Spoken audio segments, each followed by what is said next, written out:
Hello guys, আসসালামু আলাইকুম।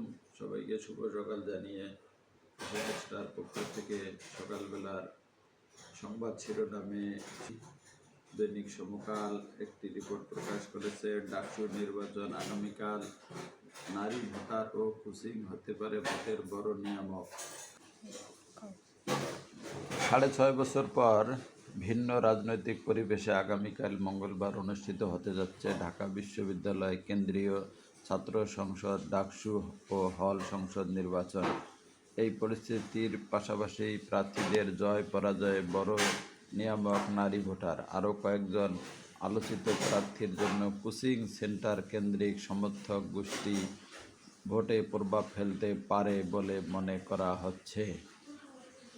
এবং প্রথম আলোয় আরেকটি রিপোর্ট প্রকাশ করা হয়েছে, বিশেষ সাংবিধানিক আদেশে জুলাই সনদ বাস্তবায়নের চিন্তা। বিশেষজ্ঞদের সঙ্গে বৈঠক। আজকের মধ্যে সাংবিধানিক আদেশ সংক্রান্ত খসড়া তৈরি করে দিতে বিশেষজ্ঞদের অনুরোধ করেছে কমিশন। এরপরে